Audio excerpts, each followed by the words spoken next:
नमस्कार। आज के क्लास में आपका स्वागत है। तो आज के क्लास को आगे बढ़ाने से पहले मैं आपसे फिर से रिक्वेस्ट करूंगा कि कॉपी पेन लेके ज़रूर बैठे और क्लास के साथ-साथ अपने नोट्स आप बनाते रहिए। तो मैं बेलूर मठ लाल बहादुर विद्यालय का शिक्षक आपके लिए अगला जो क्लास लाया हूं वो है हमारे प्रकाश का भाग 2 और इस भाग में हम लोग सीखेंगे कि प्रकाश का अपवर्तन किसको कहते हैं और प्रकाश के अपवर्तन के क्या नियम होते हैं और साथ ही साथ हम लोग देखेंगे कि वर्तनांक किसको कहते हैं और सबसे आखिर में हम लोग देखेंगे कि प्रिज्म के द्वारा प्रकाश का अपवर्तन कैसे होता है। तो आइए आगे बढ़ते हैं। तो देख लेते हैं कि प्रकाश का अपवर्तन या उसी को हम लोग वर्तन भी कहते हैं, ये है क्या चीज। देखिए, हम लोगों ने पिछले क्लास में ये सीखा था कि प्रकाश का परावर्तन किसको कहते हैं। याद कीजिए, हमने ऐसे देखा था कि अगर हम लोग एक कोई सतह लें और सबसे साधारण प्रकाश का मतलब सबसे अच्छी सतह प्रकाश के परावर्तन को समझने के लिए होती है हमारे घर का आईना।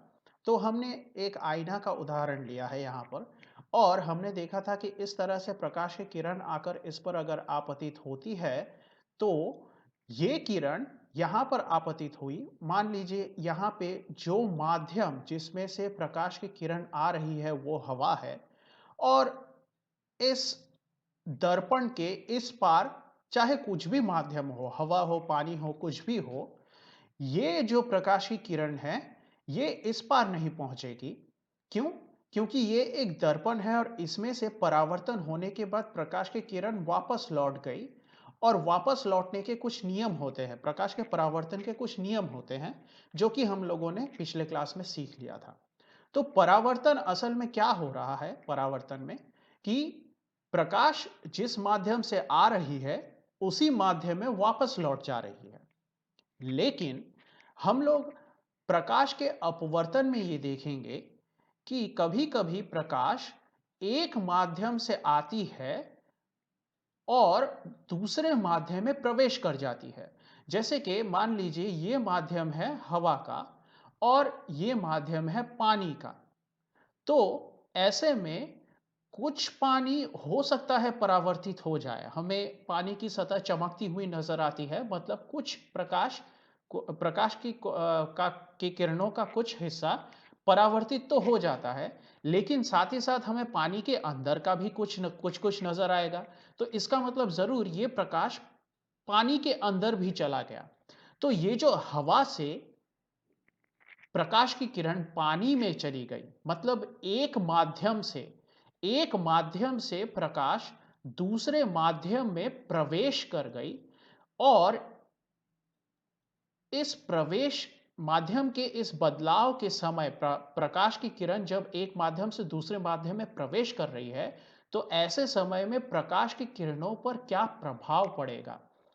तो ये जो एक माध्यम से दूसरे माध्यम में प्रवेश करने की घटना है और इस समय प्रकाश की किरणों पर क्या प्रभाव पड़ा, उसी को प्रकाश का अपवर्तन कहते हैं।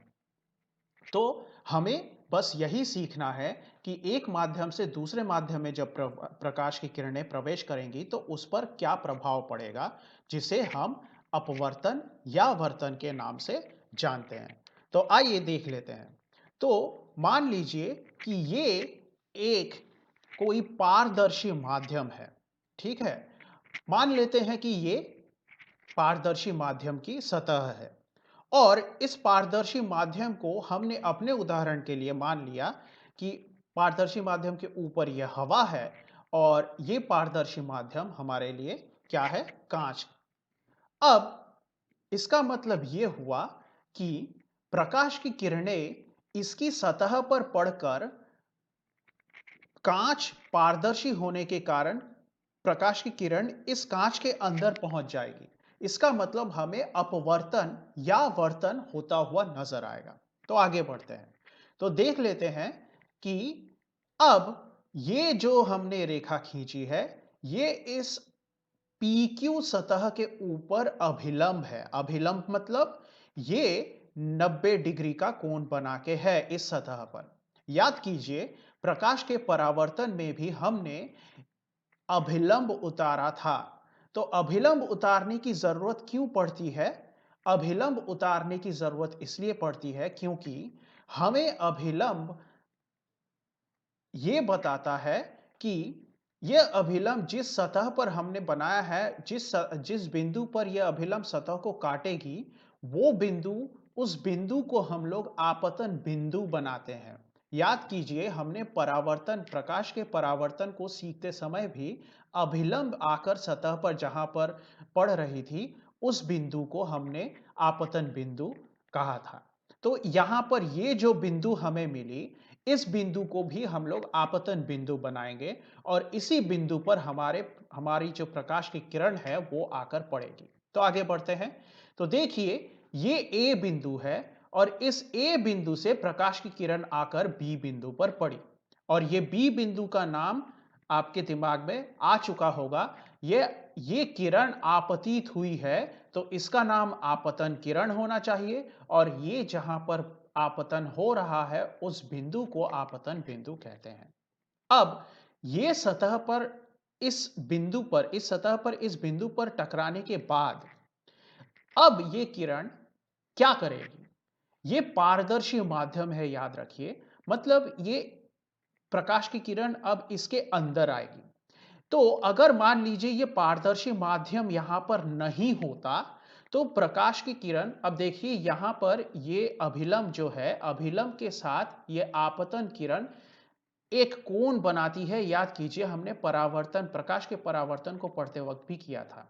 तो ये जो कोण है ये हमेशा अभिलंब के साथ बनाया जाएगा और जिसको हमने आई नाम दिया है। अगर आपको याद होगा तो हमने उस समय भी इसका नाम क्या रखा था? आपतन कोण। और इस बार भी इसका नाम आपतन कोण ही होगा। ऐसा क्यों होगा? ऐसा इसलिए होगा क्योंकि ये किरण आपतन किरण और अभिलंब के बीच का कोण है। अब मान लीजिए कि ये कांच का टुकड़ा यहां पे नहीं है, तो ये किरण कैसे जाती? ये किरण ऐसे सीधी निकल जाती। लेकिन इस कांच के टुकड़े के होने के कारण अब ये प्रकाश की किरण, इसका रास्ता थोड़ा सा बदलेगा। ठीक है? और वो क्यों बदलेगा वो भी हम सीखेंगे। लेकिन अभी फिलहाल हमें सिर्फ इस चित्र पे ध्यान देना है कि यहाँ पे हो क्या रहा है। तो देखिए, ये सीधा निकल जाता लेकिन ये ऐसे जाएगा नहीं।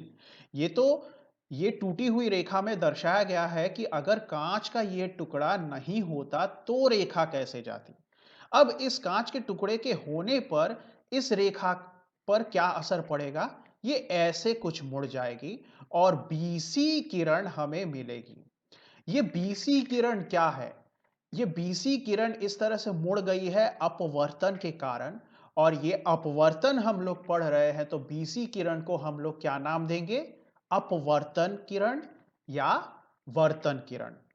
तो अब ये बताइए या ये सोचिए कि देखिए, ये अपवर्तन किरण है और ये अभिलंब है, और जब भी हम लोग किरण और अभिलंब के बीच के कोण को देखते हैं तो वो हमें कुछ एक कोण, एक जरूरी कोण हमें मिलता है। और अगर हम लोग यहां से यहां के कोण को देखें तो उस कोण का क्या नाम होना चाहिए? आप थोड़ा सा अपने दिमाग में सोचिए। अगर आपने अपने दिमाग में सोचकर अपने दिमाग में आपने ये नाम कहा होगा अपवर्तन कोण, तो बहुत सही कहा है आपने। क्यों? क्योंकि यहां पर तो अपवर्तन या वर्तन हो रहा है।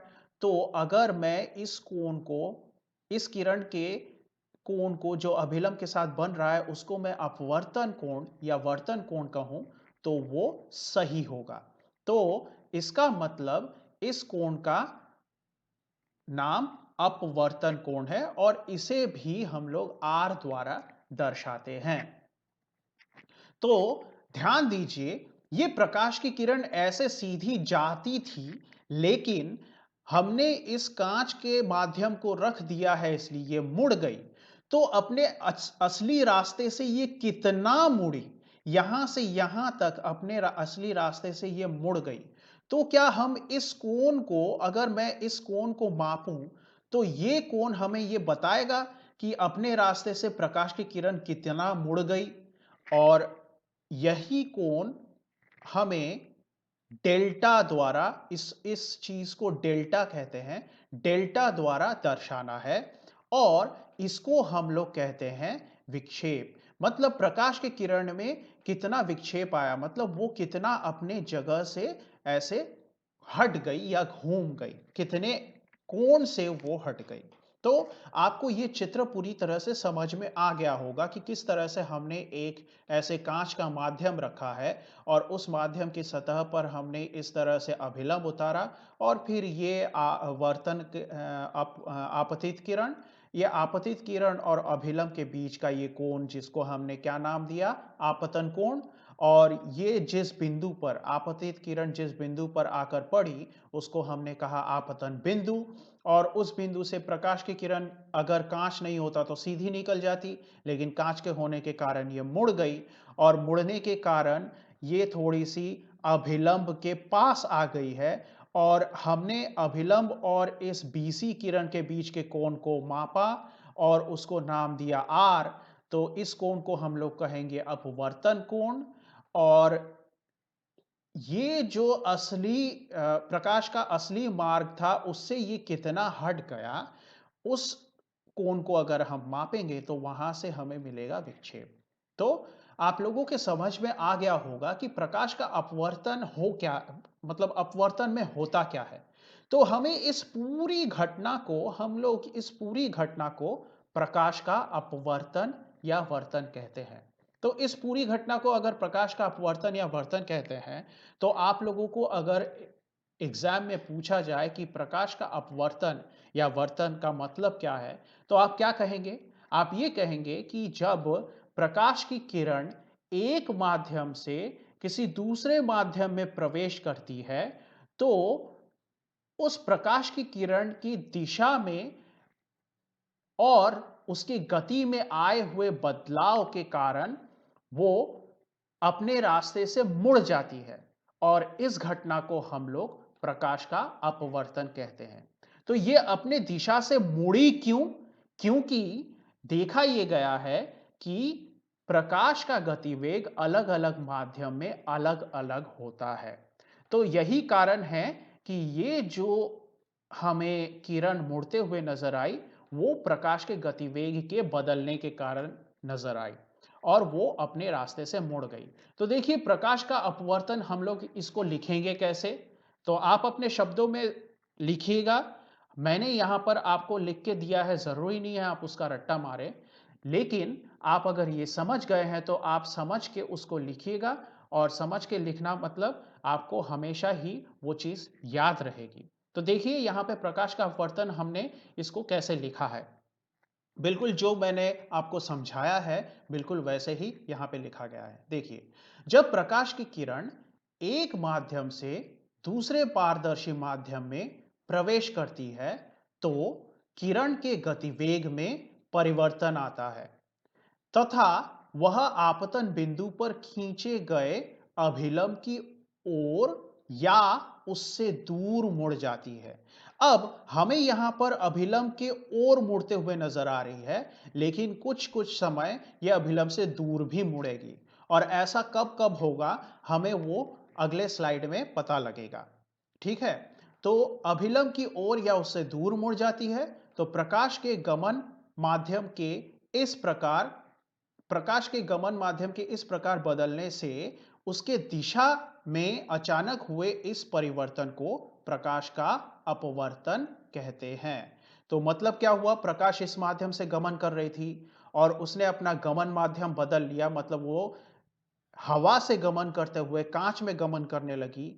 और ऐसा होने पर क्या हुआ, उसके गतिवेग में बदलाव आ गया। उसके गतिवेग में बदलाव आने के कारण क्या हुआ, वो या तो अभिलंब की ओर मुड़ जाती है या अभिलंब से दूर मुड़ जाती है। और इस प्रकार प्रकाश के गतिवेग के बदलाव के कारण उसके प्रकाश के किरण के दिशा में बदलाव को ही हम लोग प्रकाश का अपवर्तन या वर्तन कहते हैं।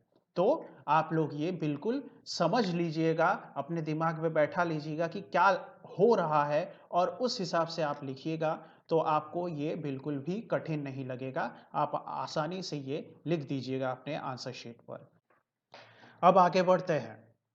तो देखिए प्रकाश का अपवर्तन या वर्तन हमने सीख लिया कि ये हमारे लिए कौन सा माध्यम है, ये कांच है और इसके आसपास हवा है, ये हमने बताया था, माना था। तो ये हमारे लिए कांच है और ये कांच क्या है? ये कांच, आप थोड़ा सोचिए, आसपास इसके हवा है, तो हवा हल्की होती है, यानी कांच से कम घनी होती है और कांच ज्यादा घना होता है। तो जब भी हम लोग अपवर्तन और या वर्तन जब भी हम लोग अपवर्तन और वर्तन देखेंगे, तो दोनों माध्यम में से कौन सा माध्यम घना होगा उसको, और कौन सा माध्यम कम घना होगा उसको देखेंगे।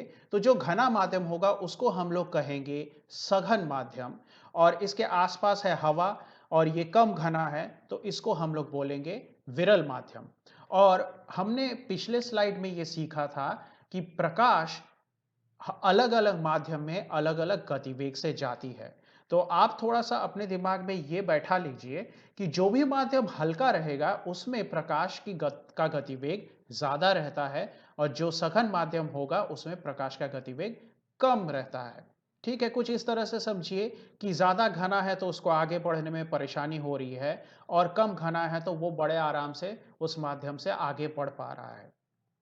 ठीक है, तो अब आगे बढ़ते हैं। तो देखिए हम लोगों के लिए ये जो कांच का टुकड़ा है, इसके ऊपर की सतह को हमने नाम दिया था PQ, और फिर उस पर हमने अभिलंब उतारा था, और ये अभिलंब PQ सतह को B बिंदु पर काटती थी, तो इसको हमने क्या नाम दिया था? आपतन बिंदु।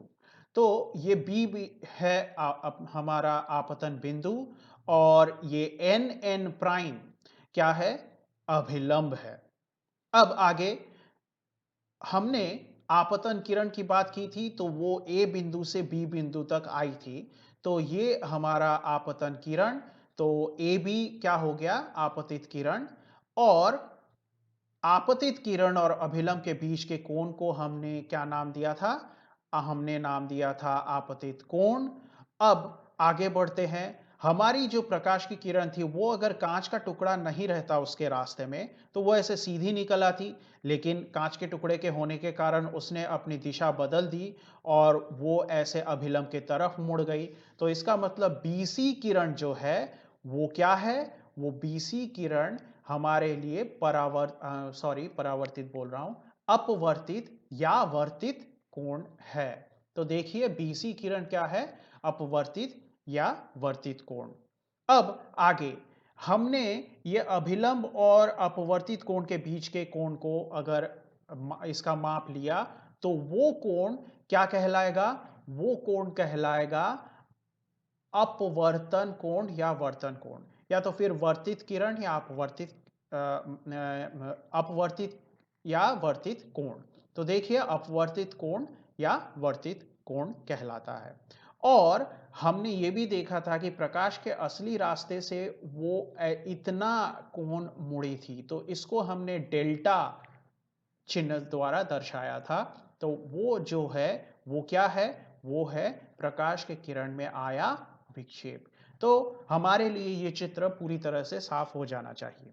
अब हम लोग आगे बढ़ते हैं और देखते हैं कि प्रकाश के अपवर्तन और या वर्तन में ही कब प्रकाश की किरण अपवर्तन के बाद अभिलंब की तरफ मुड़ रही है या अभिलंब से दूर मुड़ रही है, यह हमें देखना है।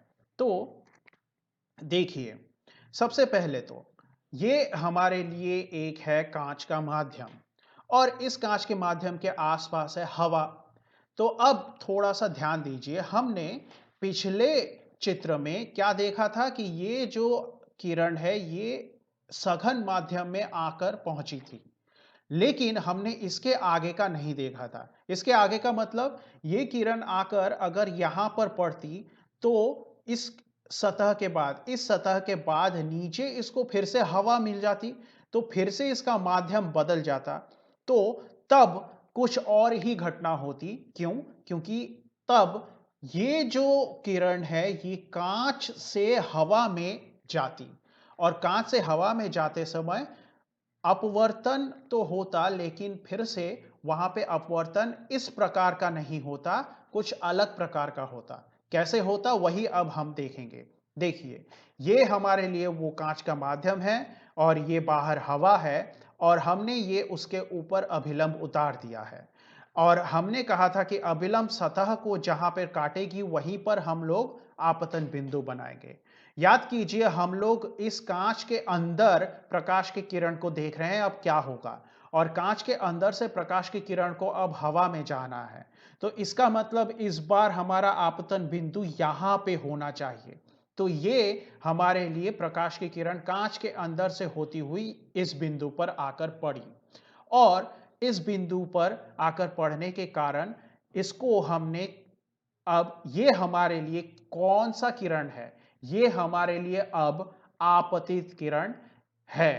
तो क्यों ये आपतित किरण है? क्योंकि ये हमारे लिए पहला माध्यम है। मतलब इस माध्यम से प्रकाश की किरण गमन करते हुए दूसरे माध्यम में जा रही है।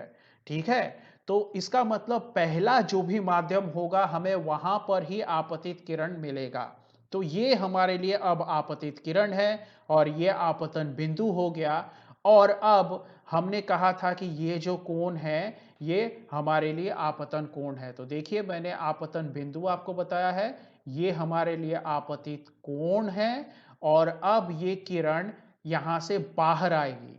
अगर यहां पर माध्यम नहीं बदलता तो ये किरण सीधी ही निकलती, लेकिन अब इस बार माध्यम बदल जाएगा। और थोड़ा सा मुझे बताइए कि इस बार ये जो गमन हो रहा है ये कांच से हवा में, मतलब ये सघन माध्यम से विरल माध्यम में हो रहा है या नहीं। तो बिल्कुल ये सघन माध्यम से विरल माध्यम में हो रहा है। पिछली बार हवा से ये कांच में आई थी, मतलब विरल माध्यम से सघन में आई थी। ठीक है, तो यहां पर पिछली बार का ठीक उल्टा हो रहा है। और हमने ये भी बताया था कि अगर प्रकाश की किरण घने माध्यम में है तो उसका गतिवेग कम होता है, अगर वो विरल माध्यम में है तो उसका गतिवेग ज्यादा होता है। तो इसका मतलब इस बार भी प्रकाश अपने रास्ते से मुड़ेगी, लेकिन वो कैसे मुड़ेगी? इस बार उसका घुमाव होगा अभिलंब से दूर। तो देखिए, प्रकाश की किरण अभिलंब से दूर मुड़ गई और अब अभिलंब और ये वाली जो किरण है, इस किरण को हम लोग क्या नाम दें? इस किरण को हम लोग अपवर्तित किरण या वर्तित किरण नाम देंगे। तो ये जो ओबी किरण है ये हमारा अपवर्तित किरण है। और अब हम लोग यहां से यहां तक के कोण को अगर देखें, ये अभिलंब है, याद रखिए हमेशा अभिलंब से किरण तक का कोण का माप लिया जाता है और फिर उसको हम लोग क्या कहेंगे? हम लोग उसको अपवर्तित किरण या वर्तित किरण कहेंगे। तो हमारे लिए इस बार देखिए, अपवर्तित किरण और ज्यादा चौड़ा हो गया है। क्यों? क्योंकि ये अभिलंब से दूर मुड़ गया है, तो ये कोण बड़ा हो गया है। अब एक और चीज बाकी है। क्या? हमें यहां पर विक्षेप भी मापना है। तो देखिए, प्रकाश की किरण का असली रास्ता कौन सा था? ये अगर माध्यम नहीं बदलता तो प्रकाश की किरण सीधी ही निकलती, लेकिन ऐसा नहीं हुआ। इस रास्ते से ये यहां तक घूम गई है, यहां से यहां तक घूम गई है। इसका मतलब हमारे लिए विक्षेप यहां पर होगा, जिसको हमने डेल्टा द्वारा दर्शाया है। तो हम लोगों को यह समझ में आ रहा है कि हम लोग प्रकाश के गमन को कहां से कहां देख रहे हैं। अगर प्रकाश का गमन विरल माध्यम से, जैसे कि पिछली बार हुआ था, विरल माध्यम से सघन माध्यम में होगा, तो अपवर्तन किरण अभिलंब की तरफ मुड़ जाएगा। और अगर हम लोग सघन माध्यम से विरल माध्यम में प्रवेश करेंगे तो अपवर्तन किरण अभिलंब से दूर मुड़ जाएगा। ठीक है, और ऐसा क्यों होता है? क्योंकि सघन माध्यम में प्रकाश का गतिवेग विरल माध्यम की तुलना में कम हो जाता है। ठीक है, तो इसका अब हम लोग इसकी व्याख्या पढ़ लेते हैं तो ये और आसानी से समझ में आएगा। देखिए हमने क्या कहा था, विरल माध्यम यानी किन्हीं दो माध्यम के सापेक्ष में, मतलब दो माध्यम की तुलना करेंगे। यहां पे हमारे लिए दो माध्यम कौन सा है, हवा और कांच, ये दोनों हमारे माध्यम है। तो किन्हीं दो माध्यम के सापेक्ष में, मतलब सापेक्ष मतलब एक दूसरे की तुलना में, तो किन्हीं दो माध्यम के सापेक्ष में जिस माध्यम में प्रकाश का वेग अधिक होता है उसको हम लोग विरल माध्यम कहेंगे। और सघन माध्यम क्या है, तो बिल्कुल जैसा ये है इसको लिखा गया है वैसा ही इसको भी लिखेंगे कि किन्हीं दो माध्यम के सापेक्ष में जिस माध्यम में प्रकाश का वेग कम होता है उसे हम लोग सघन माध्यम कहेंगे। तो अपने दिमाग में कुछ इस तरह से याद रखिएगा कि विरल मतलब कम घना, सघन मतलब ज्यादा घना। और मैं अक्सर अपने स्टूडेंट को कुछ इस तरह से उदाहरण देता हूं कि देखिए, कम घने माध्यम में आपको आगे बढ़ने में आसानी होगी। ठीक है, जैसे कि मान लीजिए आपके पास एक गिलास दूध है, आपके पास, और आपके पास एक गिलास दही है। तो ये दूध है, ये मान लीजिए दूध है और ये दही है। तो दूध में अगर आप चम्मच डाल के उसको घोलने की कोशिश करेंगे तो आपका चम्मच बहुत आसानी से घूमेगा, बहुत आसानी से उसमें जा पाएगा। लेकिन दही को आप चम्मच डाल के घोलने की कोशिश करेंगे तो आपका चम्मच, उसका गतिवेग कम हो जाएगा। तो यहां पर भी कुछ इसी तरह से सोचिए कि विरल माध्यम में प्रकाश ज्यादा आसानी से आगे बढ़ पाता है, मतलब उसका गतिवेग क्या होता है, अधिक होता है। और सघन माध्यम में प्रकाश को आगे बढ़ने में परेशानी होती है, मतलब उसका गतिवेग कम हो जाता है। अब आगे क्या है, अब हम लोग समझेंगे कि ये जो हमारा जो अभिलंब की तरफ मुड़ रहा था या अभिलंब से दूर मुड़ रहा था वो कैसे हो रहा था। अपवर्तन के बाद कब ये प्रकाश की किरण अभिलंब की तरफ मुड़ेगी या अभिलंब से दूर मुड़ेगी। तो सोचिए थोड़ा सा, इसको इस प्रकार से सोचिए कि थोड़ी देर के लिए मान लेते हैं प्रकाश की किरण, इसको थोड़ा सा हम लोग इसको मिटा दें। और देखिए थोड़ी देर के लिए मान लेते हैं हमारे पास प्रकाश की एक किरण, हमारे पास प्रकाश की एक किरण ऊपर से ऐसे आई और इस बिंदु पर पड़ी। तो यहां पर तो प्रकाश की किरण का गतिवेग ज्यादा था, इसके अंदर जाते ही कम हो जाएगा। और कम हो जाएगा मतलब इसकी जो ऊर्जा है वो कम हो जाएगी। और ऊर्जा कम हो जाने का मतलब क्या है, ये थोड़ा सा ऐसे ऐसे झुक जाएगा, ऐसे झुक जाएगा। और झुकना मतलब क्या हो गया, ये अभिलंब के पास आ गया। अब ये प्रकाश की किरण, अब यहां पर देखिए, ये प्रकाश की किरण अब यहां से जा रही है और इसका गतिवेग कम है। और ये अचानक से सघन माध्यम से विरल माध्यम में निकला। और जैसे ही निकला, अब इसको आगे बढ़ने में आसानी होगी। और आगे बढ़ने में जैसे ही आसानी होगी, इसकी ऊर्जा में अचानक से उछाल आएगा। और उछाल आने का मतलब है ये थोड़ा सा ऐसे यहां से दूर, ये कोण जो है ऐसे बढ़ जाएगा। इसको कुछ इस तरह से अपने दिमाग में रखिएगा तो आपको याद रखने में आसानी होगी। तो जैसे आपको सुविधा होती है आप उसको याद रख सकते हैं। मैं इसको कुछ इस तरह से याद रखता था अपने स्कूल के दिनों में। तो अब आगे बढ़ते हैं। तो देखिए कि जब प्रकाश की किरण विरल माध्यम से सघन माध्यम में प्रवेश करती है तो वह अभिलंब की ओर मुड़ जाती है। ठीक है, सघन माध्यम में क्या होगा, अभिलंब के ओर मुड़ जाएगी। तो इसका मतलब क्या हो गया, थोड़ा सा वो मुरझा जाएगी, थोड़ा सा उसमें उसमें ऊर्जा की कमी आ जाएगी, तो वो अभिलंब की ओर मुड़ जाएगी। और ऐसा करने पर हमारे लिए ये समझना जरूरी है, याद कीजिए, अगर यहां पर, यहां से किरण आ रही थी ऐसे, तो ये हमारा अभिलंब है, ये मैंने ऐसे अभिलंब बना दिया। तो देखिए अभिलंब की तरफ मुड़ी। और ये अभिलंब के साथ आपतन किरण को अगर मैं आई द्वारा दर्शाऊं और इधर मैं आर लिखूं, तो देखिए आप साफ साफ नजर आ रहा है आपको कि ये जो आई का मान है ये आर के मान से ज्यादा है। देखिए ये आई का मान आर के मान से ज्यादा है। और हमें जो विचलन हुआ है ऐसे ऐसे, देखिए अगर ये, इसको मैं पिछले स्लाइड में अगर आपको दिखाऊं तो ज़्यादा अच्छे से समझ में आएगा। देखिए, ये जो किरण है ये ऐसे जा रही थी और ये ऐसे घूम गई। अब थोड़ा-सा यहाँ पर देखिए, ये जो अभिलंब है और ये सीधी किरण है, ये हमारा अभिलंब है, ये अभिलंब है, मान लीजिए। ये हमारा अभिलंब है, टेढ़ा-मेढ़ा है लेकिन उसकी तरफ ध्यान मत दीजिए। हमें सिर्फ समझने से मतलब है कि यह अभिलंब है, ये n और n प्राइम अभिलंब दर्शा रहा है जो कि यहाँ पे है और ये हमारी सतह है और हमारी प्रकाश की किरण इस तरह से आके पड़ी। अब अगर ये सतह, अगर मान लीजिए यहाँ पे माध्यम 1, माध्यम 2, अगर सॉरी अगर मान लीजिए यहां पर यह माध्यम नहीं बदलता, अगर मान लीजिए यहां पर यह माध्यम नहीं बदलता तो प्रकाश की किरण सीधी ही चली जाती, लेकिन माध्यम बदलने के कारण प्रकाश की किरण ऐसे मुड़ गई है। तो जब भी हम लोग इस कोण को देखेंगे तो यहां पे ये आई है, तो क्या मैं इतने कोण के मान को भी आई कह सकता हूं? बिल्कुल कह सकता हूं।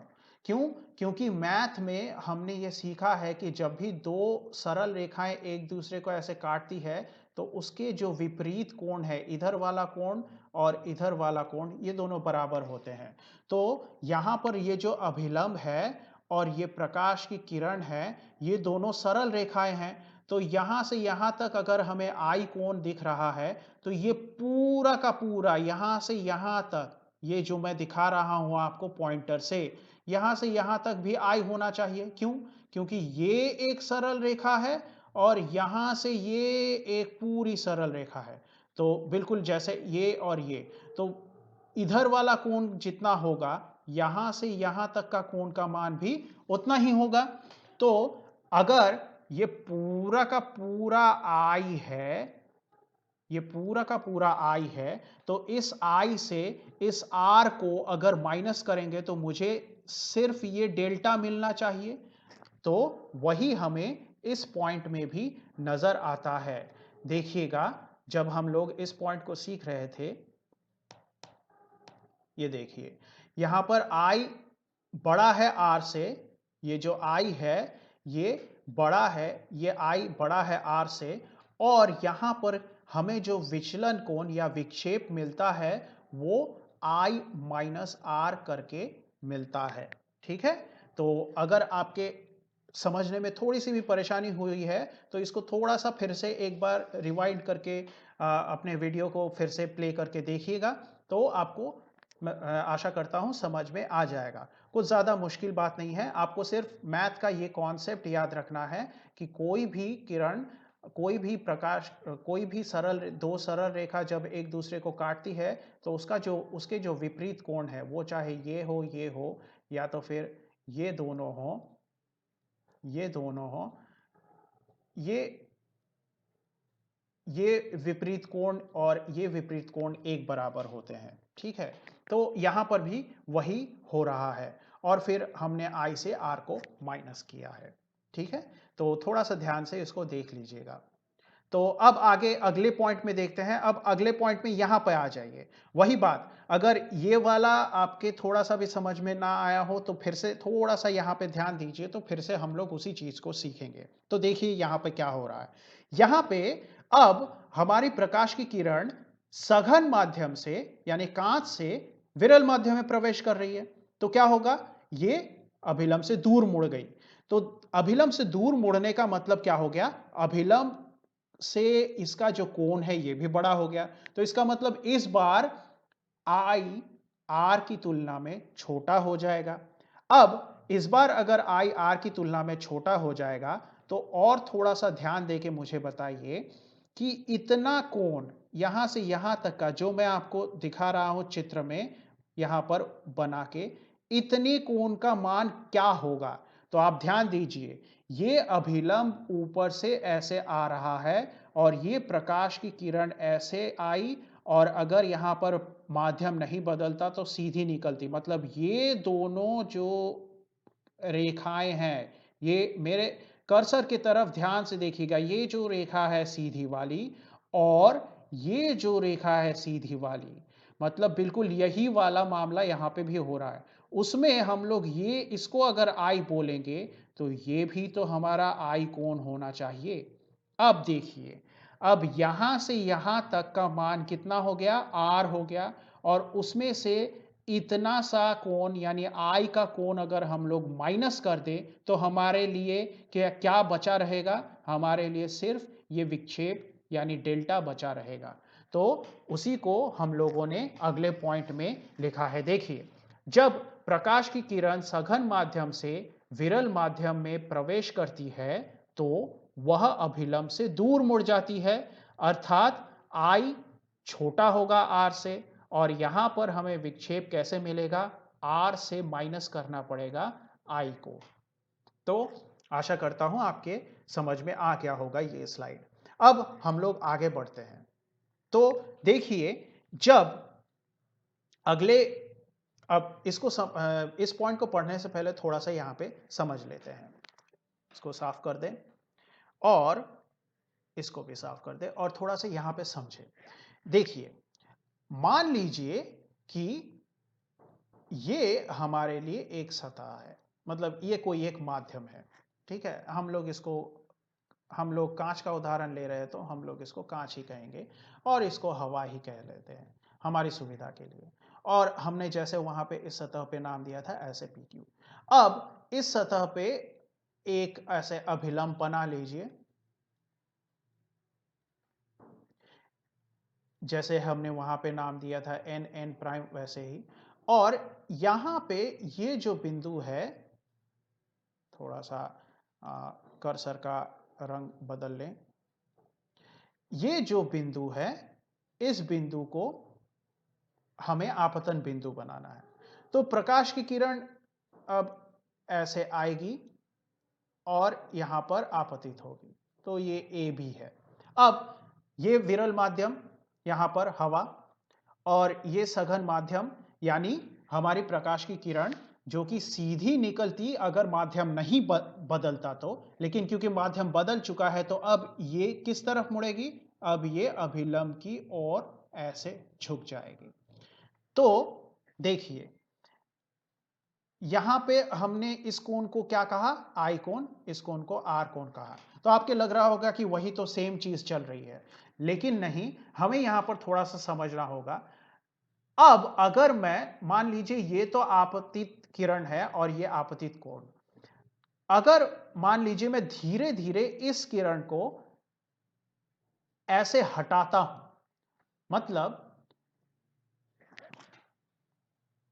मतलब अगर मान लीजिए मैं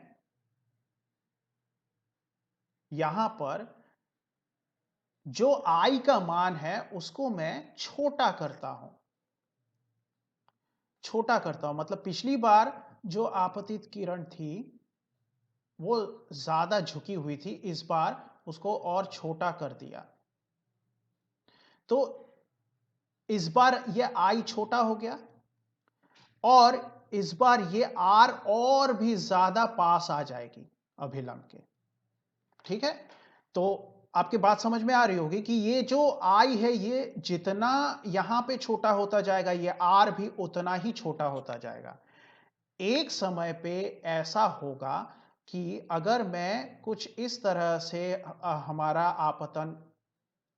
आपतित किरण उतारूं कि हमारा जो आपतित किरण है वो बिल्कुल ही अभिलंब से ऐसे सटा हुआ है, ऐसे सटा हुआ है, तो आई का मान कितना होना चाहिए, आई का मान 0 डिग्री होना चाहिए, है ना। क्योंकि यहां पे तो कोई कोण बचा ही नहीं, पहले ऐसे इतना था तो आई था, और थोड़ा आया तो कम हो गया और कम हो गया, अभी कुछ कोण बचा क्या, नहीं बचा, तो इसका मतलब ये आई का मान 0 डिग्री हो गया। तो ऐसे में वर्तित किरण या अपवर्तित किरण का मान, अपवर्तित किरण कैसे निकलेगी, वो भी ऐसे सीधी अभिलंब के बराबर निकल जाएगी, और यहां पे आर का मान क्या होगा, वो भी 0 हो जाएगा। क्यों, क्योंकि अभिलंब और इस अपवर्तित किरण के बीच कोई कोण बचा ही नहीं है।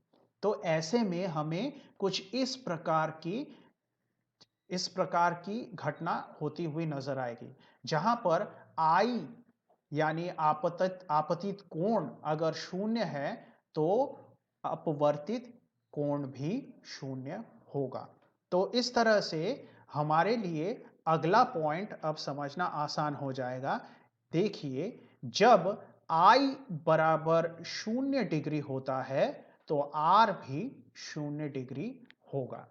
ठीक है, तो यहां तक आप लोग आशा करता हूं समझ गए होंगे। तो अब आगे बढ़ते हैं। तो अब हम लोग सीखेंगे कि वर्तनांक किसको कहते हैं। तो देखिए, वर्तनांक को समझने के लिए थोड़ा सा हमने फिर से जो बात कही थी उसको दोहरा लेते हैं कि विरल माध्यम में प्रकाश का गतिवेग अधिक होता है, इस बात का ध्यान रखिएगा, और सघन माध्यम में प्रकाश का गतिवेग कम होता है। ठीक है, अब देखिए वर्तनांक, सबसे पहले हम लोग देखेंगे परम वर्तनांक किसको कहते हैं। परम वर्तनांक मतलब क्या? देखिए, अगर मैं एक ऐसा माध्यम लूं जिसमें कुछ भी ना हो, जिसको हम लोग कहते हैं निर्वात यानी वैक्यूम, यानी वहां पे हवा भी नहीं है, तो ऐसे खाली माध्यम में अगर हम लोग प्रकाश को भेजें तो उसका गतिवेग सबसे अधिक होगा। याद रखिएगा, निर्वात यानी वहां पे कुछ नहीं है, शून्य है, तो इसका मतलब वहां पर प्रकाश का गतिवेग सबसे अधिक होता है। तो परम वर्तनांक किसको कहते हैं? मान लीजिए मैं निर्वात से प्रकाश को भेज रहा हूं और उसका गतिवेग है c द्वारा दर्शाया जा रहा है, और मान लीजिए मैंने किसी दूसरे माध्यम को ले लिया, कुछ भी माध्यम, हम लोग कांच ले रहे हैं तो कांच, आपके हिसाब से कुछ भी लिया जा सकता है, हम लोग यहां पे उदाहरण के तौर पे कांच ले लेते हैं, और कांच में इसका कुछ एक गतिवेग है, कुछ गतिवेग क्या है वो हमें पता नहीं है, हम लोग बस उसको मान लेते हैं v गतिवेग है। तो ऐसे में हम लोग देखेंगे कि निर्वात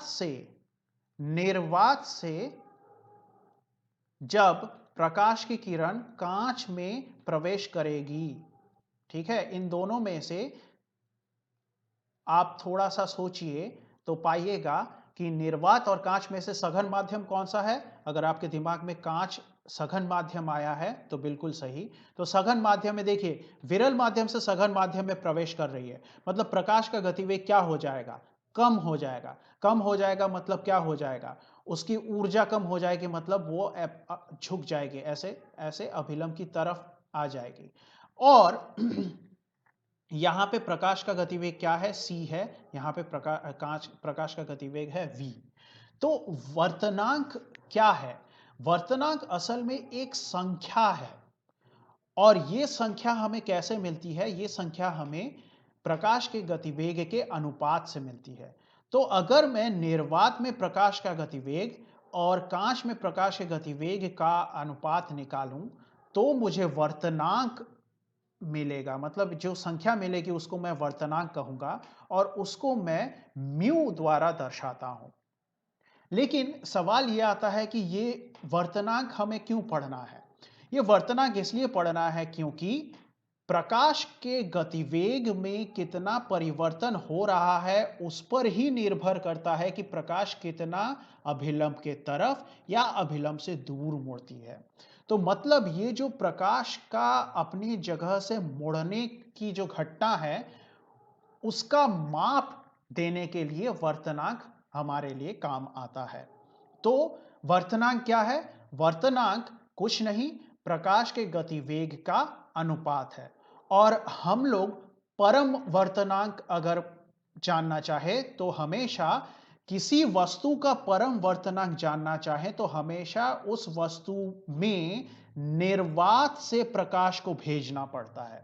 मतलब कांच का परम वर्तनांक अगर जानना है तो हमें निर्वात से आती हुई प्रकाश की किरण का गतिवेग कितना है और कांच में प्रकाश की किरण का गतिवेग कितना है उसको पता लगाना है और उसका अनुपात निकालना है। हमें पता चल जाएगा कि कांच का परम वर्तनांक कितना है। लेकिन एक बात बताइए, क्या हमारे लिए आसान है निर्वात तैयार करना? हमेशा ये तो हमारे लिए संभव नहीं है कि हम लोग निर्वात तैयार कर पाए। तो उसके लिए हम लोग क्या करते हैं? हम लोग आपेक्षिक वर्तनांक या सापेक्षिक वर्तनांक देखते हैं।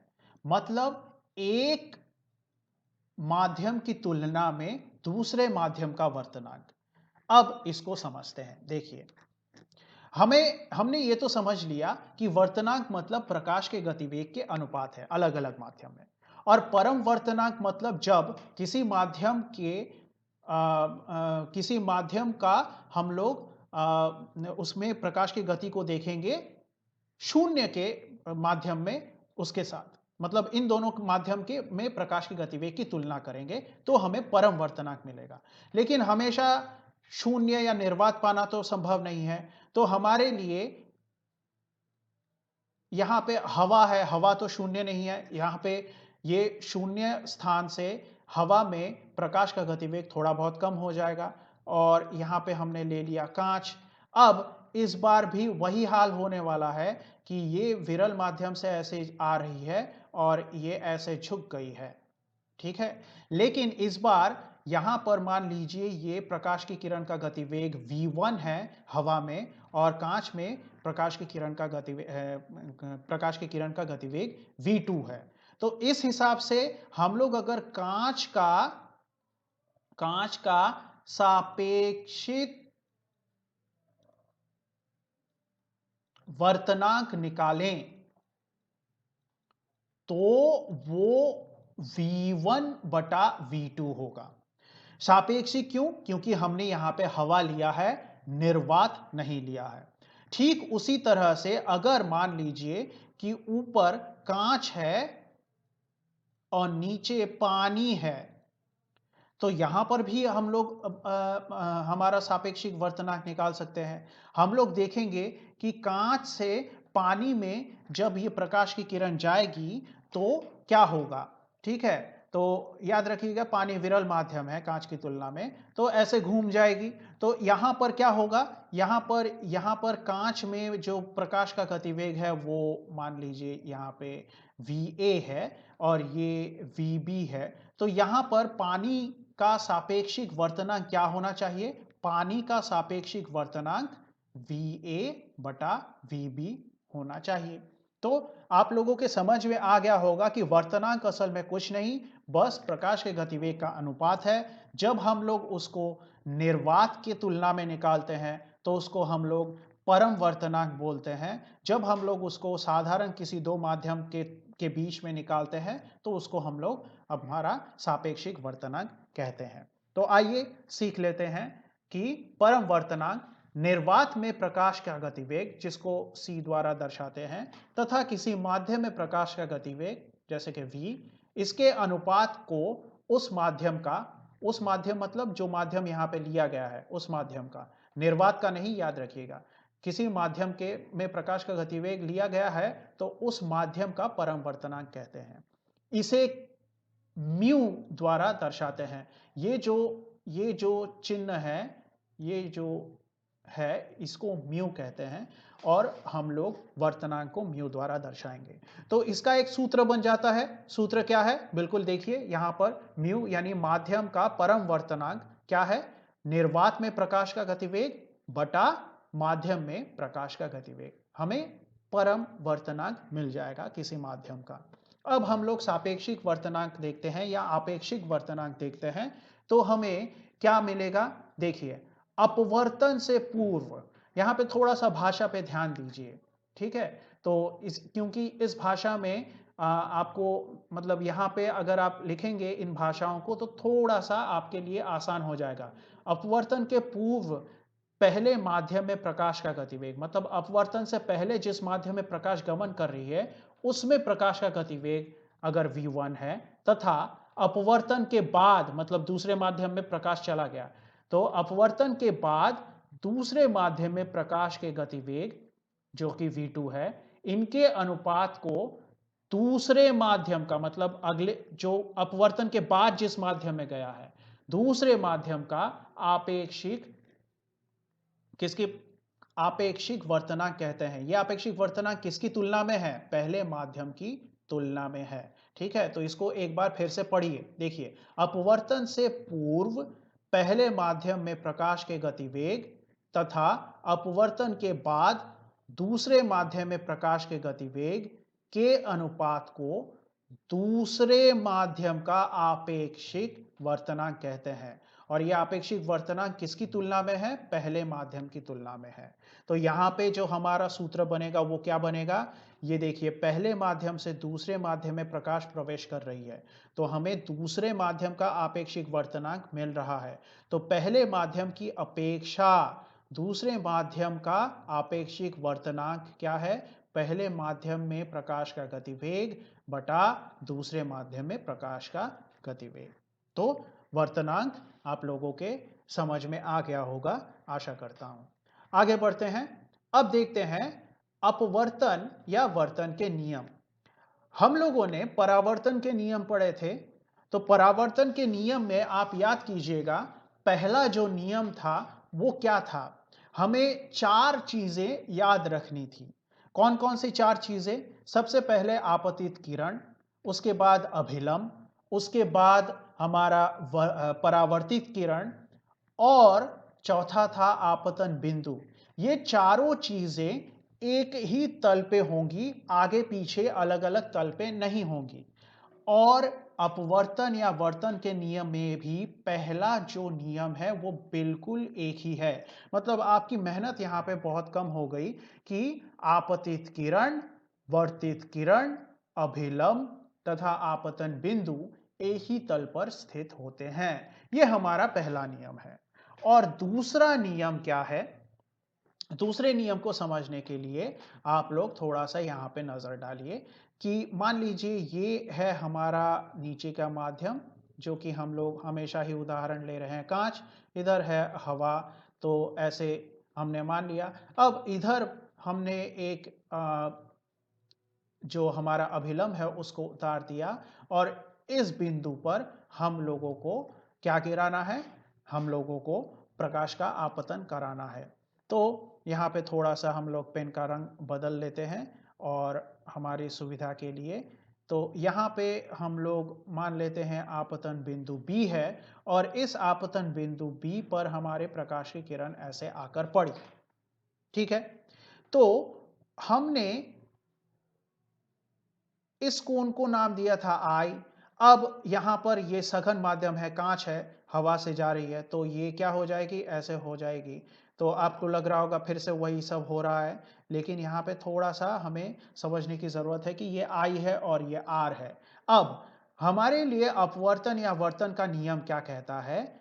जो दूसरा नियम है, पहला नियम तो हम लोग सीख चुके हैं, दूसरा नियम यह कहता है कि अगर मैं आपतन कोण का साइन लूं, ठीक है, ट्रिग्नोमेट्री वाला साइन, और उसका अनुपात मैं अपवर्तन कोण के साइन के साथ करूं, तो जो संख्या मुझे मिलेगी वो वर्तनांक के बराबर होगी। मतलब किसके वर्तनांक के? ये जो दूसरा वाला माध्यम निकला है हवा की तुलना में, कांच का आपेक्षिक वर्तनांक, तो हमें कांच का आपेक्षिक वर्तनांक ऐसे मिल जाएगा।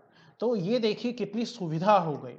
सुविधा क्यों हो गई? सुविधा इसलिए हो गई कि हमने वर्तनांक निकालने के लिए क्या सीखा था? हमने सीखा था कि हवा में प्रकाश का गतिवेग है कितना है वो निकालिए, मान लीजिए v1, और कांच में प्रकाश का गतिवेग कितना है वो निकालिए, मान लीजिए v2, और इन दोनों के अनुपात को करेंगे तो हमें वर्तनांक मिलेगा।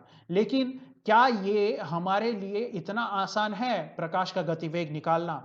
आसान नहीं है। लेकिन हमारे लिए ये जो I का कोण है ये मापना, और ये R कोण है इसे मापना आसान है। तो इन दोनों का साइन मान, इनका अनुपात निकाल लीजिए, तो जो नंबर हमें मिलेगा वही हमारे लिए कांच का यानी दूसरे माध्यम का आपेक्षिक वर्तनांक होगा।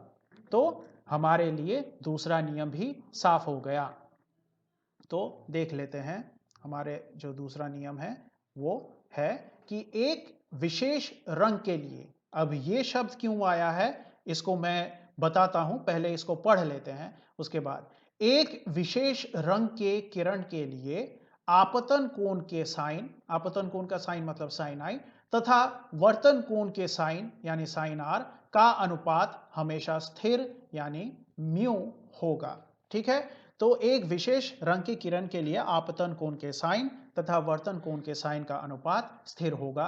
यह हमारा अपवर्तन का दूसरा नियम है। तो इसको अगर हम लोग यहां पर गाणितिक रूप से दिखाना चाहे तो यहां पर म्यू क्या है, आपतन माध्यम के सापेक्ष में वर्तन माध्यम का वर्तनांक है।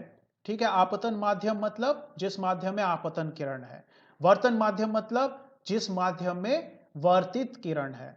तो आपतन माध्यम के सापेक्ष में वर्तन माध्यम का वर्तनांक कैसे निकाला जाएगा, म्यू बराबर साइन आई बटा साइन आर। अब हमारे लिए ये शब्द क्यों इंपॉर्टेंट है, देखिए हमने बचपन से सीखा है कि सफेद प्रकाश में, अगर सफेद प्रकाश है तो वहां पर एक कोई किरण नहीं रहती है, वहां पर 7 अलग अलग रंग रहते हैं, है ना। और 7 अलग अलग रंग जब होंगे तो ये प्रकाश के अलग अलग किरण हैं। ठीक है, और जो वर्तनांक होता है वो अलग अलग रंगों के प्रकाश के लिए अलग अलग होता है।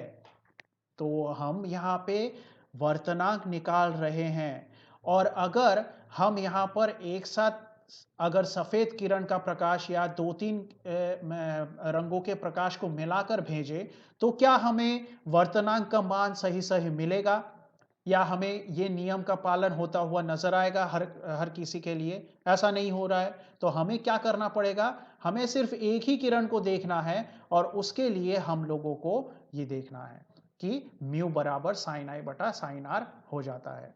ठीक है, तो इसका मतलब हमने यहां पर एक विशेष रंग क्यों लिखा, क्योंकि हमें अपवर्तन क्रिया के लिए एक ही रंग को भेजना है। तो हमें ये जो नियम है इसको स्नेल का नियम कहते हैं, इसको स्नेल्स लॉ कहते हैं। ठीक है, ये स्नेल का नियम है। तो आप यहाँ पे थोड़ा सा ऐसे नोट में आप ऐड कर लीजिए, ये स्नेल का नियम है। तो एग्जाम में अगर स्नेल का नियम क्या है पूछा जाए तो आप इसे ही लिखिएगा, ये यहाँ से यहाँ तक हमारा स्नेल का नियम है। तो आप यहाँ पर थोड़ा सा इसको अपने नोट में ऐड कर लीजिएगा कि स्नेल का नियम इसको कहते हैं। तो आप लोगों के समझ में आ गया होगा प्रकाश के वर्तन का नियम। 2 नियम है, पहला वाला तो हम लोग इसके पहले ही पढ़ चुके हैं, और दूसरा नियम हम लोगों ने अभी सीख लिया। तो अब आगे बढ़ते हैं। तो हम लोग प्रकाश का जो वर्तन है ये सीख तो गए हैं, तो एक कथन का तात्पर्य जो कि एग्जाम में पूछा जाता है उसको देख लेते हैं। देखिए कथन क्या है, कथन यह है कि वायु के सापेक्ष में जल का वर्तनांक 1.33 है। तो अब इस कथन का तात्पर्य क्या हुआ, इस कथन के तात्पर्य में हमें 2 मतलब निकालने हैं, 2 मतलब निकलेंगे। सबसे पहले हमें ये पता लगेगा कि जब प्रकाश की किरण वायु से गमन करती हुई जल में प्रवेश करती है तो आपतन कोण का साइन तथा वर्तन कोण के साइन का अनुपात 1.33 होता है। यानी सीधी भाषा में हमारा स्नेल का नियम जो है वो, है ना।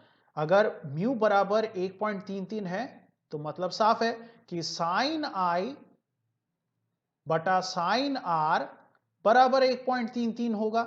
वही यहां पे लिखा गया है कि आपतन कोण के साइन तथा वर्तन कोण के साइन का अनुपात 1.33 होता है। और दूसरा मतलब क्या है, हमने म्यू क्या सिर्फ साइन आई बटा साइन आर पढ़ा था? नहीं, हमने म्यू का असली मतलब पढ़ा था कि पहले माध्यम में प्रकाश का गतिवेग कितना है, दूसरे माध्यम में प्रकाश का गतिवेग कितना है, इन दोनों का अनुपात। तो अगला जो मतलब है वो वही है कि जल की तुलना में वायु में प्रकाश का गतिवेग 1.33 गुना अधिक है। ठीक है, हम लोग अनुपात निकालेंगे तो मतलब बात तो वही है कि ये कितना गुना अधिक है वो निकलता है।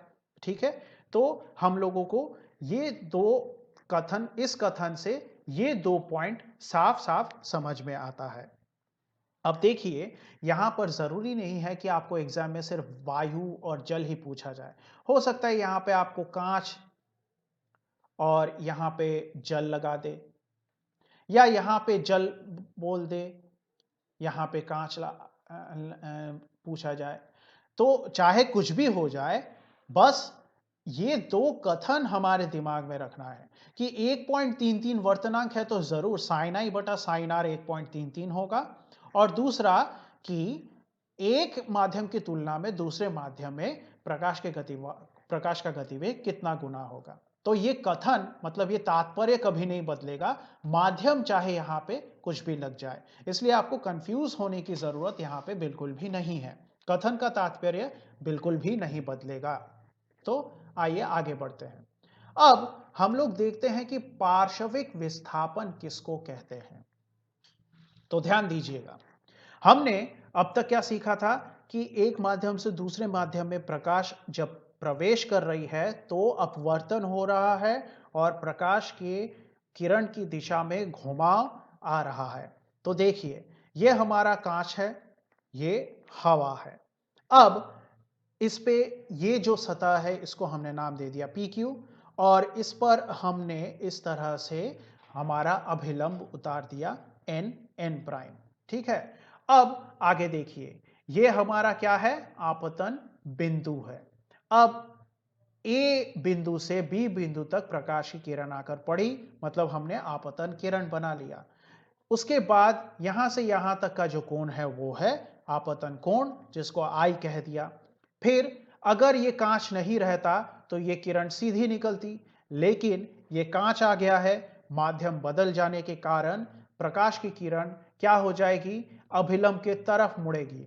ऐसा क्यों होगा, ऐसा इसलिए होगा क्योंकि कांच में प्रकाश का गतिवेग हवा की तुलना में कम होता है। तो देखिए ऐसे झुक गई, और ये जो किरण है, ये किरण हमारे लिए क्या हो गई, अपवर्तित किरण हो गई, जहां पर हमें अभिलंब और इस किरण के बीच के कोण को क्या कहना पड़ेगा, अपवर्तन कोण कहना पड़ेगा। अब आगे यहां पे रुकना नहीं है, अब आगे बढ़ेंगे। ये प्रकाश की किरण क्या यहां तक आके रुकेगी, नहीं रुकेगी, ये आगे बढ़ेगी, और इस बार ये यहां से बाहर निकलेगी, और यहां से जब बाहर निकलेगी तो इस बार उसका गमन सघन माध्यम से फिर से कहां होगा, विरल माध्यम यानी हवा में होगा।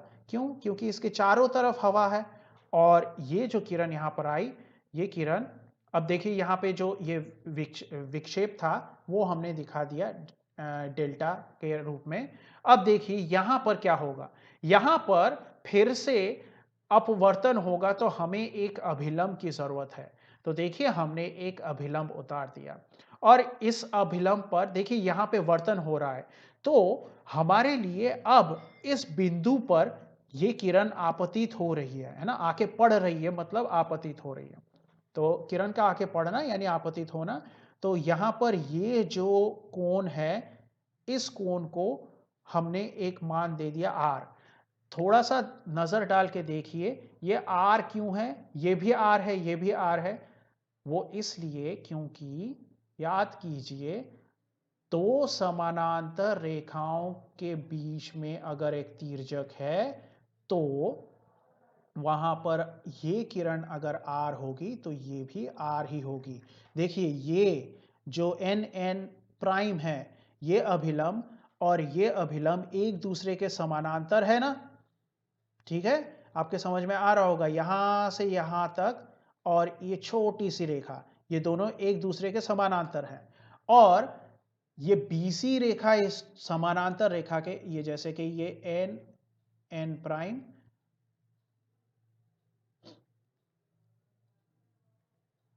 ये N प्राइम और ये वाली अभिलंब है, और यहां से ये BC किरण गई है, ये यहां से यहां तक। तो जाहिर सी बात है कि ये दोनों एकांतर कोण हो गए, और एकांतर कोण मतलब इसका मान जितना होगा इसका मान भी उतना ही होगा। अब देखिए ये एकांतर कोण है, इसका मान जितना भी हो r द्वारा हमने दर्शाया, लेकिन इस बिंदु के लिए ये आपतन कोण हो गया है। और अब यहां से ये बाहर निकलेगा, और बाहर निकलेगा मतलब वो सघन माध्यम से विरल माध्यम में प्रवेश कर रहा है। और ऐसा हो रहा है तो ये किरण क्या होगी, ये किरण अभिलंब से दूर मुड़ जाएगी, बिल्कुल इस ऐसे। तो ये किरण का रास्ता है और यहां पर डी तक पहुंच गई। आप ध्यान दीजिए, अगर ये कांच नहीं होता और ये किरण सीधी ही निकलती, तो ये वाली किरण और ये वाली किरण देखिए समानांतर है, बिल्कुल समानांतर है, लेकिन इन दोनों के बीच में इतनी दूरी आ गई है। ये जो प्रकाश की किरण अपने रास्ते से ऐसे साइड में हट गई है, इसी को पार्श्विक विस्थापन कहते हैं। ठीक है, तो इसको हम लोग पार्श्विक विस्थापन कहेंगे।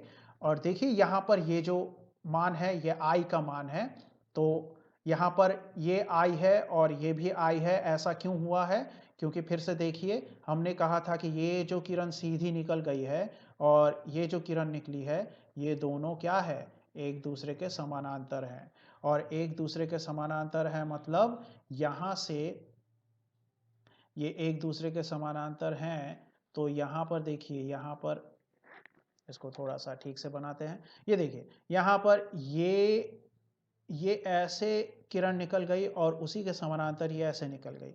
अब ये अभिलंब के साथ ये आई कोण बना रही है, तो इधर वाला जो अभिलंब है जो कि इस अभिलंब के समानांतर है, उसके साथ भी ये आई कोण ही बनाएगी। थोड़ा सा इसको ध्यान से देखिएगा तो आपके समझ में आ जाएगी। ऐसे दो अभिलंब है और दो समानांतर रेखा है। ठीक है, तो ये यहां से ND है, देखिए यहां से ND है, और ये वाला यहां से यहां तक AB है, और ये N सॉरी ये ND नहीं है, ये CD है, ये CD है, और ये N प्राइम है। तो अगर ये I है तो ये भी हमारे लिए I ही होगा। ठीक है, तो हमारे लिए मैथ में ही ये समझ में आता है कि ये समानांतर किरण, ये दो समानांतर किरण, तो यहां पर अगर ये I मिला तो यहां पे ये कोण भी I मिलेगा। तो हमारे लिए पार्श्विक विस्थापन क्या है, पार्श्विक विस्थापन मतलब ये सीधी जा रही थी और ये बिल्कुल अपने रास्ते से हटके यहां पे आ गई है। तो ये जो हमें विस्थापन मिला, इसी को हम लोग पार्श्विक विस्थापन कहते हैं, जिसको मैंने x द्वारा दर्शाया है। तो आइए देख लेते हैं कि जब प्रकाश की किरण लगातार दो सतहों से अपवर्तित होती है, देखिए ये एक सतह, ये एक सतह लगातार अपवर्तित हुई, तो निर्गत किरण, ये जो CD किरण है, ये निर्गत किरण है। ये निर्गत किरण आपतित किरण से समानांतर रूप से विस्थापित हो जाती है। ये जो आपतित किरण है, इससे निर्गत किरण समानांतर रूप से विस्थापित हो गई, और इसी विस्थापन को पार्श्विक विस्थापन कहते हैं। ठीक है, तो देखिए AB हमारे लिए आपतित किरण है, BC हमारे लिए, ये जो AB है आपतित किरण, BC क्या है, अपवर्तित किरण, और आगे CD क्या है, निर्गत किरण। तो ये X क्या हो गया, पार्श्विक विस्थापन। ठीक है, तो आगे बढ़ते हैं और अब देखेंगे कि प्रिज्म क्या है। तो देखिए इसको चित्र से समझना ज़्यादा आसान होगा। तो प्रिज्म पे आप थोड़ा सा, बहुत बार इसको कई लोग इसको पिरामिड की तरह है ऐसा बोल देते हैं, लेकिन ये पिरामिड की तरह नहीं होता है। कुछ इस तरह से समझिए कि ये एक त्रिभुज है सामने की ओर, जिसके पीछे एक और त्रिभुज रहता है, और ये दोनों त्रिभुज एक दूसरे से ऐसे जुड़े हुए हैं। ठीक है, तो अगर हम लोग इसका नामकरण करना चाहें तो अलग अलग सतह पे ऊपर वाले त्रिभुज को अगर हम लोग नामकरण दें तो ABC, और पीछे वाले त्रिभुज को DEF। ठीक है, तो ये एक कुछ इस तरह से एक वस्तु बनता है जो कि एक पारदर्शी माध्यम का बना होता है। तो हमारे लिए प्रिज्म को परिभाषित करना थोड़ा-सा हम लोग उसको परिभाषित करने के लिए हम लोग एक कोण का की मदद लेंगे, जो कोण जिसको हम लोग प्रिज्म कोण कहते हैं और वो प्रिज्म कोण कहाँ मिलेगा हमें? यहाँ पे मिलेगा। देखिए, जो भी सतह मतलब जहाँ से आपको जो भी सतह आपकी तरफ है प्रिज्म की, उसके ऊपर का ये जो कोण है, ये कोण लीजिए चाहे ये कोण लीजिए, दोनों कोण का मान एक ही है। तो ये कोण प्रिज्म कोण है और इस कोण के सहारे हम लोग इसको परिभाषित करेंगे। तो हम लोग इसको कुछ इस तरह से परिभाषित कर सकते हैं कि जब दो सतह इस तरह से आपस में किसी कोण में कोण से झुके होंगे और ये पूरी तरह से भरा होगा एक पारदर्शी माध्यम से, तो उसको हम लोग एक प्रिज्म कहते हैं। तो कैसे लिखेंगे इसको? देखिए, किसी कोण पर झुके हुए दो समतल पृष्ठों से घिरे हुए पारदर्शी माध्यम को हम लोग प्रिज्म कहते हैं। तो प्रिज्म कुछ इस तरह से है, हालांकि आपको शायद ही पूछा जाए एग्जाम में कि प्रिज्म को परिभाषित कीजिए, लेकिन प्रिज्म है क्या, उसकी व्याख्या कैसे करते हैं, तो कुछ इस तरह से करते हैं, आपको ध्यान में रखना पड़ेगा। तो यहां पर प्रिज्म के जो अलग अलग भाग हैं, इनके कुछ नाम हैं, जैसे कि ये देखिए कोण बी ए सी, देखिए हमने कहा था प्रिज्म कोण, तो देखिए बी ए सी ये वाला जो कोण है, ये वाला कोण, या तो फिर ई डी एफ ये वाला, बी ए सी ई डी एफ ये दोनों बराबर ही होंगे और इसको हम लोग बोलेंगे प्रिज्म कोण। अब आगे बढ़ते हैं तो देखते हैं कि ये जो ए डी है, ये यहां से लेके यहां तक, ये ए डी, ये क्या है? ये प्रिज्म का एक किनारा है, लेकिन इस किनारे का क्या नाम दिया गया है? अपवर्तक किनारा। ठीक है, अब आगे ए डी ई बी, ध्यान से देखिएगा चित्र में, ए डी ई बी, ठीक है, ए डी ई बी, ये जो इधर वाला तल है, ये इधर वाला तल, और साथ ही साथ ए डी एफ सी मतलब इधर वाला तल, ये दोनों क्या है? अपवर्तक तल। ऐसा क्यों है वो भी हमें पता लग जाएगा अगले स्लाइड में। और उसके बाद बी ई एफ सी ये जो नीचे है, ये क्या हो गया? ये प्रिज्म का आधार हो गया। तो ये कुछ अलग अलग प्रिज्म के भागों के नाम हमें पता होने चाहिए। तो सबसे पहले देखिए, यहां पर हमने देख लिया कि ए डी ई बी, हमेशा चित्र पर ध्यान दीजिए और कहां नाम जा रहे हैं उस पर ध्यान देते रहिए, तभी आपके समझ में आएगा। ये ए डी ई बी और ये ए डी एफ सी, ये अपवर्तक तल क्यों है वो तो हम बाद में समझेंगे। अभी फिलहाल इतना समझ लीजिए कि ये जो दो अपवर्तक तल है, ये जिस किनारे पर जुड़े हुए हैं, उस किनारे को अपवर्तक किनारा कहते हैं। मतलब अपवर्तक तल जिन किनारों पर आकर मिले हैं, उन्हें हम अपवर्तक किनारा कहेंगे। तो ये नाम क्यों है वो तो समझ में आ गया, लेकिन ये अपवर्तक तल क्यों है, वो नाम अब हमें समझ में आएगा। तो प्रिज्म द्वारा प्रकाश का अपवर्तन अब हम देखेंगे। तो देखिए, हमारा जो प्रिज्म है उसका ये प्रिज्म का कोण, और ये बी और ये सी, हम लोग सिर्फ और सिर्फ ऊपर की सतह देख रहे हैं, बाकी का प्रिज्म हम लोग नहीं देख रहे हैं अपनी सुविधा के लिए। ठीक है, अब देखिए इस किनारे पे प्रकाश आके पढ़नी चाहिए। मतलब अगर हम लोग इस किनारे पर मतलब ए बी किनारा, असल में ये किनारा नहीं है, ये सतह है, इसके ये पूरी की पूरी सतह है। क्यों? क्योंकि ये सिर्फ प्रिज्म का हमारा एक ही भाग हमें नजर आ रहा है, और इस पर, इस सतह पर, इस तरफ के सतह पर अगर किरण आकर पड़ती है तो उसको हम लोग आपतन किरण कहेंगे। और आपतन किरण के पढ़ने से पहले हमें यह जानना बहुत जरूरी है कि इस सतह पर अभिलंब कौन सा है। तो अभिलंब कैसा होगा इस सतह पर? हमेशा सतह पर अभिलंब 90 डिग्री का होता है। अगर मैं ऐसे लाइन खींचूं तो इसके ऊपर एक 90 डिग्री के कोण पर एक लाइन इस तरह से खींचना पड़ेगा और वो अभिलंब होगा। तो ये मान लेते हैं कि प्रिज्म कांच का बना होगा और बाहर हवा है और इस पर हमने ये अभिलंब बना दिया। ये अभिलंब बन गया मतलब ये अभिलंब सतह पर जहां पर आकर कट रहा है वो बिंदु आपतन बिंदु होनी चाहिए।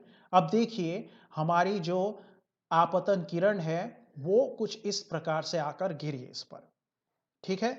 तो इस प्रकार से आकर गिरी और ये अभिलंब है, तो हमने मान लीजिए इसका नाम L दिया और ये जिस बिंदु पर आकर गिरी यानी आपतन बिंदु जो है उसको हमने M नाम दिया। अब याद कीजिए आपतन किरण और अभिलंब ये दोनों है तो इनके बीच का कोण क्या कहलाएगा?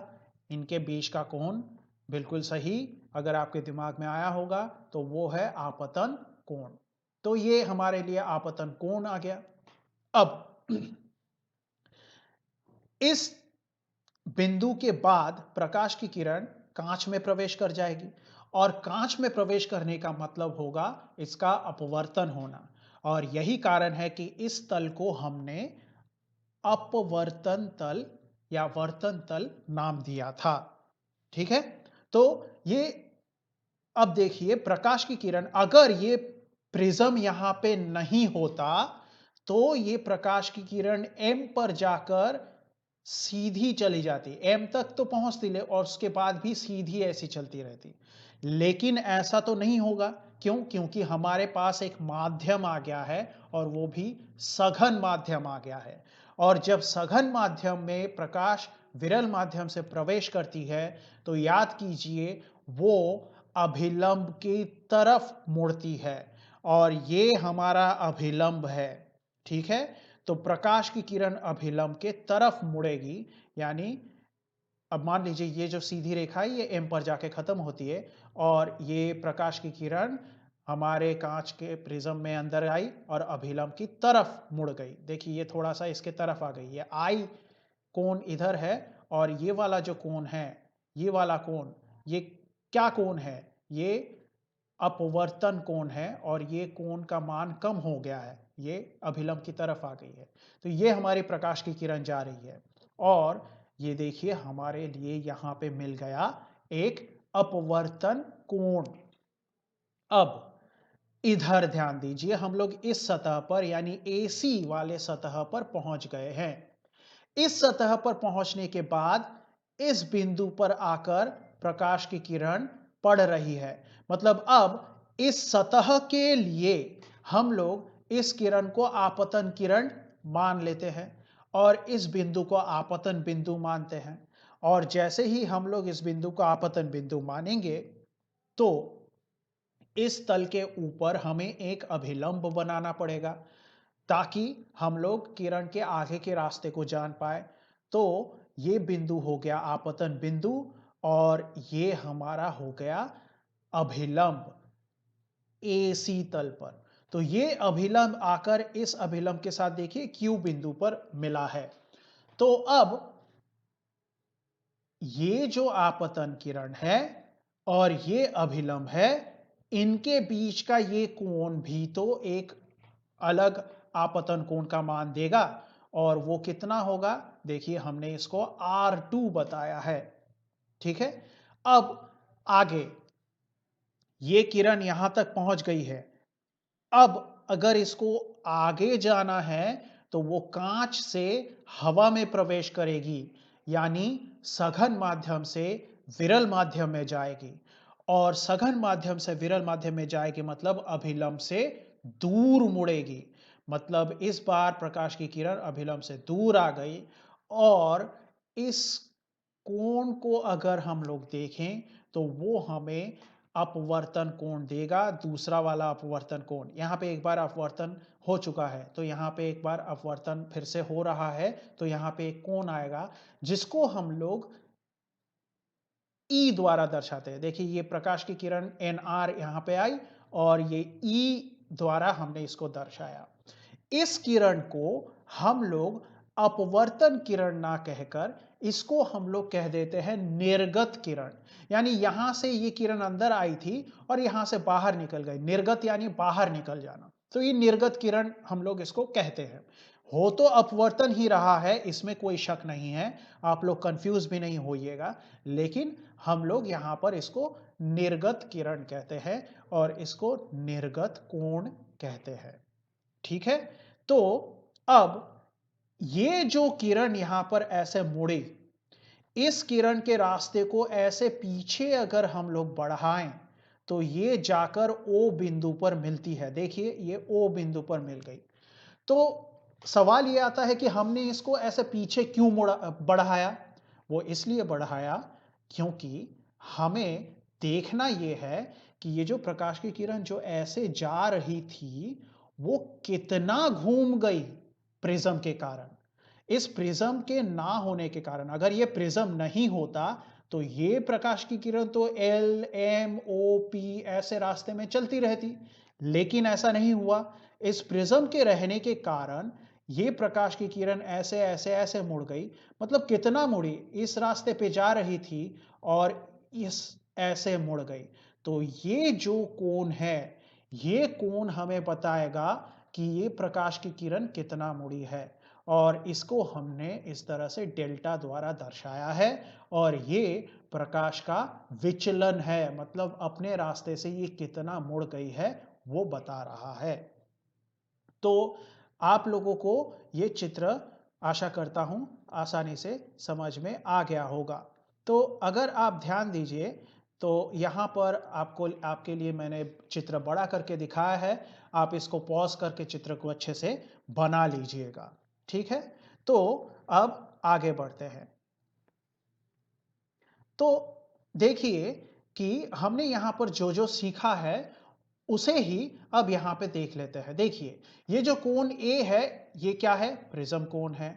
उसके बाद ये जो कोण पी ओ एन है, देखिए ध्यान से देखिए, पी ओ एन यानी ये वाला कोण, ये क्या है? विचलन कोण है। अब आगे देखिए, ये आई कोण क्या है? आपतन कोण। इसमें तो कोई शक नहीं है, ये आई कोण आपतन कोण है। आगे बढ़ते हैं। ई क्या है हमारा? निर्गत कोण। हमने ये सीख लिया है। और आगे R1, देखिए ये वाला R1, ये जो निकला था ए बी तल के साथ, ये क्या है? ये ए बी तल, मतलब ए बी अपवर्तन तल था हमारा, याद रखिए। ये ए बी अपवर्तन तल पर अपवर्तन कोण है। ठीक है? ये R1। और आगे R2, R2 AC अपवर्तन तल पर आपतन कोण है। ये प्रकाश की किरण यहां पर आकर आपतित हो रही है, तो ये आपतन कोण है। आगे बढ़ते हैं। तो देखिए ये R1 प्लस R2 कोण, मतलब ये जो दो कोण है, इनको अगर हम लोग जोड़ेंगे तो हमें प्रिज्म कोण का मान मिल जाता है। ठीक है? तो अगर हम लोग उल्टा सोचे तो प्रिज्म कोण का मान अगर हमें पता है तो हम लोग ये बता सकते हैं कि प्रिज्म कोण योगफल है इन दो कोणों का।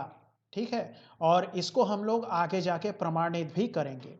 बहुत आसान है प्रमाणित करना, हम लोग उसको प्रमाणित भी करेंगे। और आगे बढ़ते हैं और हम लोग देखते हैं कि ये जो विचलन कोण है, इस विचलन कोण का मान हमें कैसे मिलता है। हम लोग आपतन कोण और निर्गत कोण के योगफल से अगर प्रिज्म कोण को माइनस कर दे तो हमें ये विचलन कोण का मान मिलता है। इसे भी हम लोग प्रमाणित करेंगे और इसे भी प्रमाणित करेंगे। ठीक है? तो आइए चलते हैं आगे।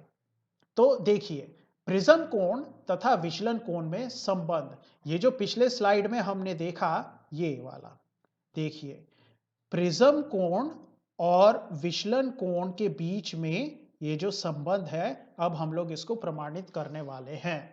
तो आ जाइए। तो ये क्या हो रहा है यहां पर, तो हमने पिछले ही स्लाइड में क्या क्या हुआ देख लिया। अब देखिए कि हमें इस चित्र में सिर्फ इतना जो भाग है, इस भाग पे ध्यान देना है। इतने से भाग के अंदर हमें ध्यान देना है। और इस भाग को अगर हम लोग बड़ा करके देखें, ये ए एम क्यू एन, ये जो AMQN भाग है इसको हमने बड़ा करके दिखाया है। और इस भाग के अंदर देखिए ये जो प्रकाश की किरण LMOP सीधी निकल गई थी, उसमें ये MOP भाग, ये देखिए ये जो प्रकाश की किरण सीधी निकल जा रही थी उसको दिखाया है मैंने। ठीक है, अब आगे देखिए,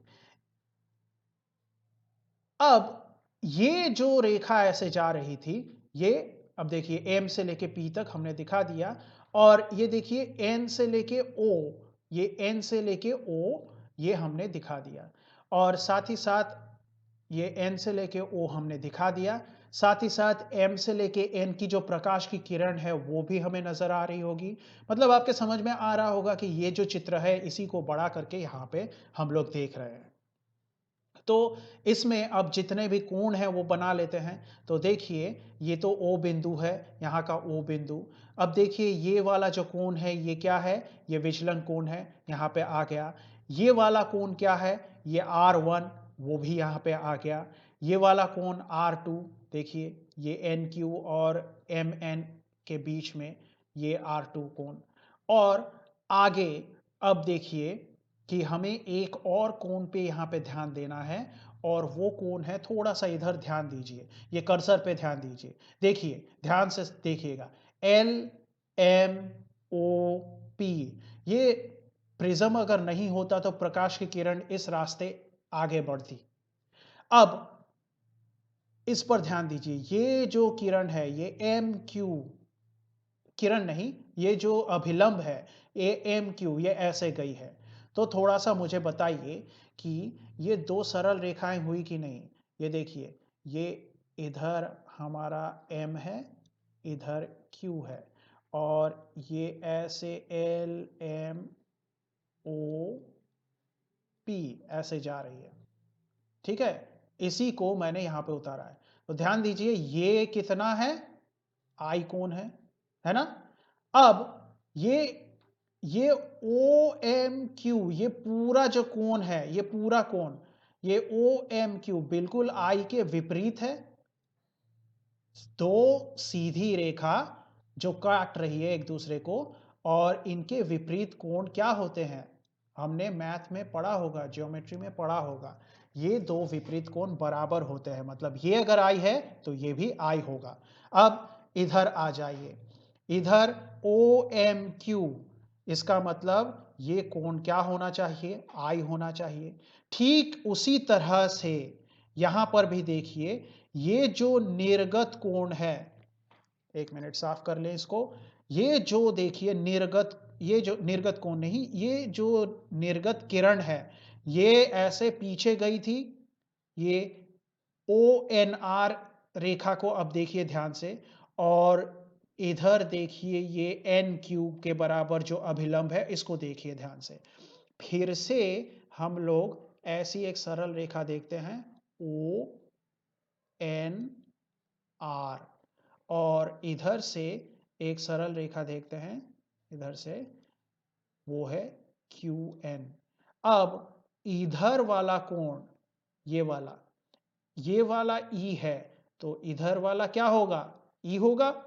तो बिल्कुल ONQ का मान, ONQ का मान क्या होगा, E होगा। तो ये जो पूरी की पूरी, ये हमने ये जो छोटा सा ये चतुर्भुज है AMQN, इसको हमने बढ़ा करके देखा और समझ लिया कि कौन सा कोण क्या है।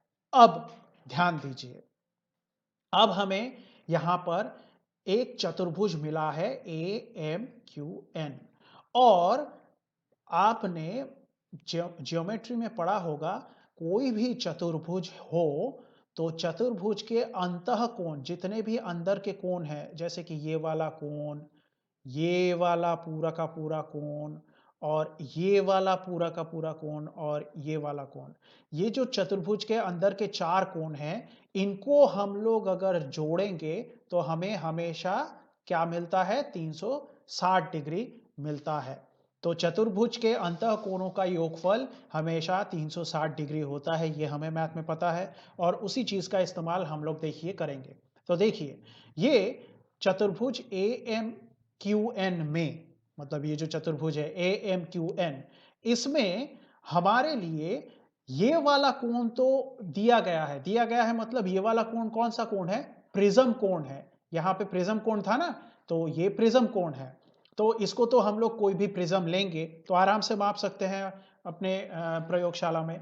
तो ये ए एम क्यू, अब देखिए ये तो प्रिज्म कोण है। अब यहां पे ध्यान दीजिए, ए एम क्यू, ठीक है, ये ए एम क्यू, यहां पे ध्यान दीजिए ए एम क्यू, ये जो ए बी तल है इस पर ये अभिलंब है ना, तो अभिलंब है, तो ये एम क्यू ए बी के ऊपर 90 डिग्री का कोण बनाता होगा, है ना। अभिलंब हमेशा तल पर 90 डिग्री का कोण बनाता है, तो इसका मतलब ए एम क्यू 90 डिग्री का होगा। आपके बात समझ में आ रही है? एम क्यू अभिलंब है ए बी तल के ऊपर, तो ये अभिलंब हमेशा 90 डिग्री का होता है, तो ए एम क्यू भी 90 डिग्री का होगा। इधर आइए, AC, इस AC तल पे जो अभिलंब है वो क्या है? QN के बराबर है ना। तो क्या मैं ANQ को 90 डिग्री का बुला सकता हूं? बिल्कुल बुला सकता हूं। तो वही यहां पे हो रहा है, देखिए कोण AMQ यानी AMQ तथा ये बराबर होगा किसके? ANQ के। क्यों? क्योंकि ये दोनों ही क्या है? 90 डिग्री है। ऐसा क्यों हुआ? क्योंकि MQ अभिलंब है AB के ऊपर, ये देखिए MQ AB के ऊपर अभिलंब है, तथा NQ अभिलंब है AC के ऊपर, ये देखिए NQ AC के ऊपर अभिलंब है। तो आपके बात समझ में आई कि ये दोनों, ये जो दोनों कोण है ये पूरा का पूरा यहां से यहां तक और यहां से यहां तक 90 डिग्री का है। अब आगे देखिए, अब चतुर्भुज AMQN के सारे कोणों को हम लोग जोड़ते हैं। तो ये तो हमारा प्रिज्म कोण है, कोण A, उसके बाद AMQ को जोड़ दिया, उसके बाद ANQ को भी जोड़ दिया, मतलब इधर वाला कोण और इधर वाला कोण भी जोड़ दिया, और लास्ट में ये नीचे वाला कोण जोड़ दिया। तो चारों को चार, 1 2 3 4, चारों कोण जोड़ दिए, और हमें पता है कि एक चतुर्भुज के अंतः कोणों का योगफल कितना होता है? 360 डिग्री होता है।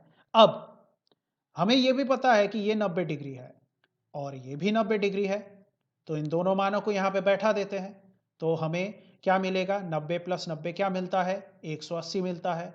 तो A प्लस इन दोनों को जोड़ेंगे तो 180 प्लस MQN बराबर कितना आया? 360। इसका मतलब हम लोग MQN बराबर, देखिए ये 180 और इधर 360 है, तो इस ये पूरा का पूरा MQN का मान निकाल रहे हैं हम। MQN का मान निकाल रहे हैं मतलब ये A कोण और 180 इधर आ जाएगा और 360 से माइनस हो जाएगा। आप अपने कॉपी पेन में आप इसको करके देखिए, ठीक है।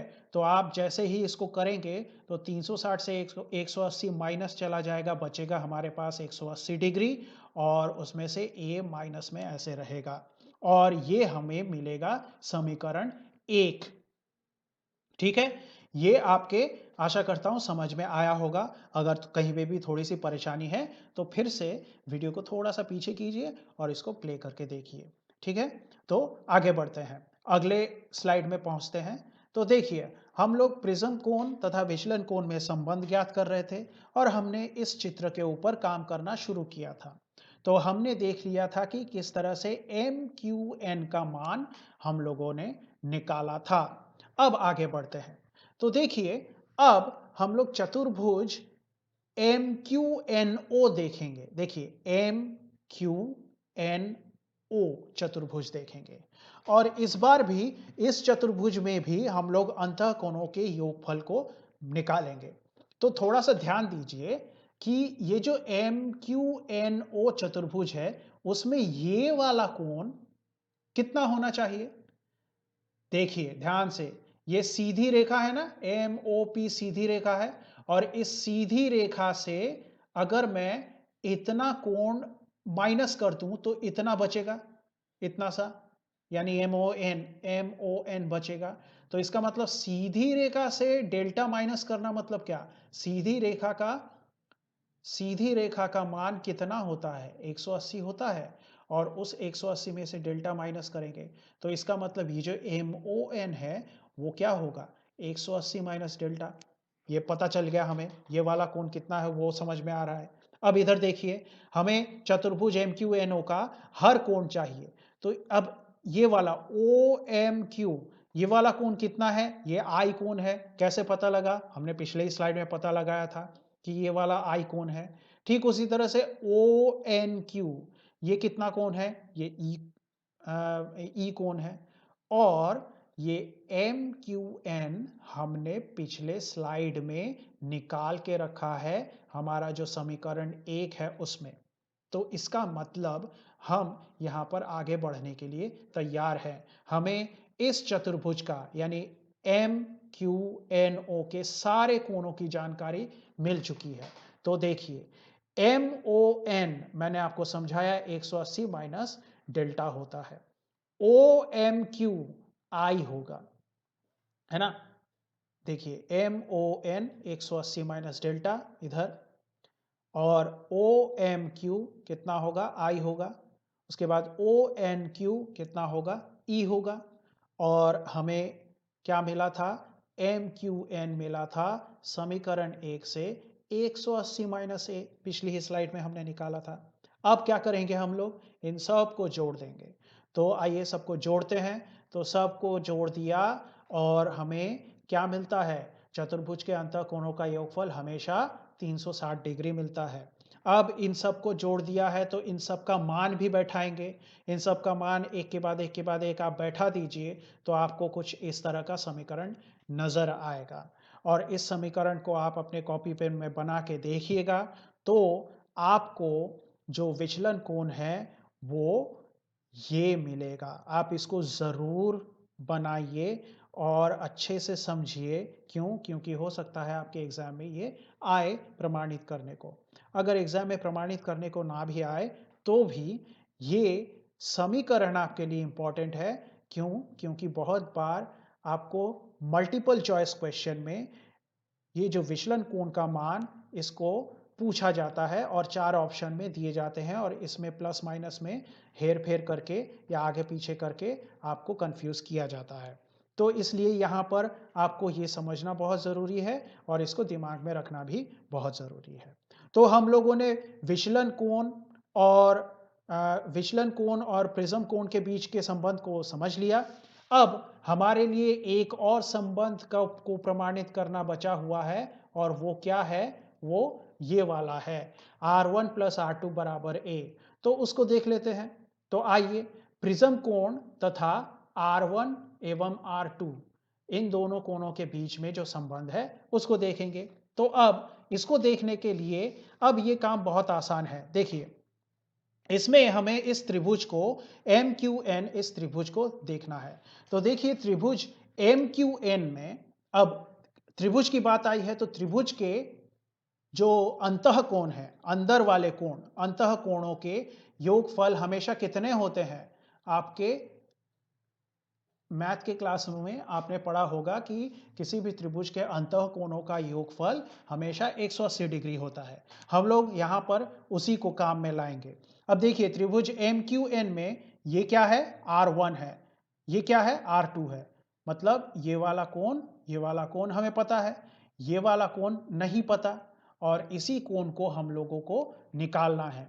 लेकिन ये जो MQN कोण है ये तो समीकरण 1 में निकला हुआ बैठा है। तो इसका मतलब यहाँ पे क्या होगा? वो समीकरण 1 से हमें लाना पड़ेगा। तो आइए, तो देखिए हमने MQN त्रिभुज के R1 प्लस R2 को कर दिया और MQN को भी जोड़ दिया और त्रिभुज के अंतः कोणों का योगफल कितना होता है? 180 डिग्री होता है। आगे ये R1 और R2 जैसा का वैसा ही बैठेगा क्योंकि हमें तो इनका नाम नहीं पता, मान नहीं पता, तो हमने यहाँ पे बैठा दिया। MQN का मान समीकरण 1 से हमने लाया है और ये सब बैठाने के बाद ये बराबर 180 डिग्री, ये हमारा जो नया रूप है इस समीकरण का वो मिला। और हमें 180 माइनस ए कहाँ से मिला था? समीकरण 1 से मिला था, तो इसलिए वो हमने यहाँ पे लिख दिया। अब इसको आप सॉल्व कीजिए तो आपको क्या मिलेगा? ज़ाहिर-सी बात है इधर 180 इधर 180 ये दोनों कट जाएँगे और ये a इधर आ जाएगा। तो हमें जो प्रमाणित करना था वो था कोण R1 प्लस कोण R2 बराबर a होता है।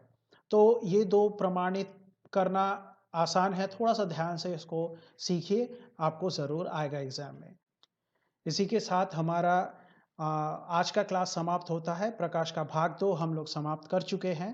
तो अगर आपको ये लगता है कि मेरे क्लास से आपको थोड़ी बहुत मदद हो रही है, तो ज़रूर इसको लाइक कीजिए, शेयर कीजिए, सब्सक्राइब कीजिए और नोटिफ़िकेशन के लिए बेल आइकन को दबाइएगा। मिलते हैं आपसे अगले क्लास में, तब तक के लिए पढ़ते रहिएगा। धन्यवाद।